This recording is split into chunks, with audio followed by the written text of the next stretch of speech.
होतं की कोणतं नाही होतं पण जास्त मला काय माहीत नाही.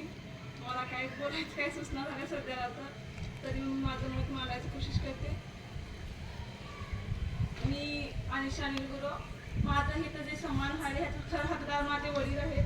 कारण जे बी काही मी इथं आज उभे आहे त्याचं सगळ्यात मोठं यश म्हणजे सगळ्यात मोठं श्रेय म्हणजे माझ्या वडिलाला जात आहे.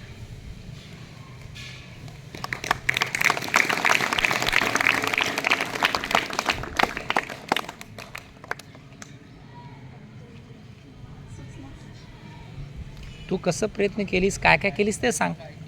हां, 10वी नंतर काय काय झालं ते जे आहे तसं सांगायचं. हां, कसं दाखल झालीस, काय करावं लागतंय सगळ्यांना माहीत होते ना. ट्रेनिंग कसं असतंय, हां, ट्रेनिंग कसं असतंय. हां, म्हणजे हे मुळात स्वप्न माझं नव्हतं. कारण माझ्या आईचं स्वप्न होतं की तिला वाटत होतं की ती स्वतः एक पोलीस बनावं. कारण माझे मोठे मामाही ते पोलीसमध्ये होते. त्यामुळे माझ्या आईला वाटत होतं की मी झाले तर माझी मुलगी पोलीस व्हावं असं तिची खूप इच्छा होती. परंतु दुर्दैवाने ती आज आमच्यासोबत नाही. पण तिचं जे काही आहे ते तू कधी ॲडमिट झाली तिकडं ह्याला अकॅडमीमध्ये? माझं फिजिकल वगैरे सगळं झालं होतं. लेखीच्या 15 दिवसा पहिले माझ्या आईला साप चावला आणि मला काहीच माहीत नव्हतं. माझी आई साप चावलं होतं असं काहीच माहीत नव्हतं. मला माझ्या आईने बोलवून घेतलं की घरी ये मला तुला लय बघू वाटलं वगैरे असं म्हणून आईने. मी घरी आले तर घरी येईपर्यंत माझ्या आईची हालत खूप बेकार झाली होती. माझी आई शेवटपर्यंत मला म्हणायची तुला पोलीस व्हायचं म्हणून. शेवटपर्यंत माझ्या आईची इच्छा हेच होती की मी पोलीस व्हावं. परंतु मी केला प्रयत्न माझं, पण शेवटी माझं एका मार्काने गेलं. त्यामुळे मला खूप असं निराशा झाली. मला वाटतच नव्हतं की आता पुढे काय करावं काय नाही. मी सोडून दिलं सर्व काही आशा. पण माझ्या वडिलांनी मला साथ दिले. त्याने म्हणले की नाही म्हणले आपण आपल्या आईसाठी तर काय करू शकलो नाही, पण तिची शेवटची इच्छा जी आहे ती आपल्याला पूर्ण करायला हवी. तिच्या आत्म्याला कुठे शांती द्यायला हवी. त्यामुळे माझ्या वडिलांनी मला तिथं अकॅडमीला पाठवलं. तिथं घरी ते कसं राहिले मला सुद्धा माहीत नाही.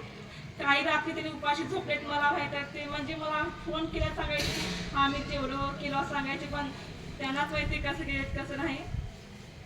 तर खूप आभार आहे माझ्या वडिलांची. मी हे कधीच विसरू शकत नाही. माझ्या वडिलांचं कधीच विसरू शकत नाही. तर तुम्हाला सगळ्यांना सांगायची इच्छा मला वाटते की तुम्ही ते जे तुम्ही इथं आला आहात तिथं ते आपल्या आई वडिलांसाठी करा. कारण आपल्या आई वडिलांवर एवढं प्रेम आपल्याला कोणीच करू शकत नाही. त्यांचं नाव मोठं करा. कारण त्यांची इच्छा असते की आपण काही नाही बनू शकलो तर आपले लेकरं आपले काही ते काहीतरी बना आयुष्यात खूप काही मोठं व्हावं असं त्यांची इच्छा असते. त्यामुळं तुम्ही काहीतरी बना.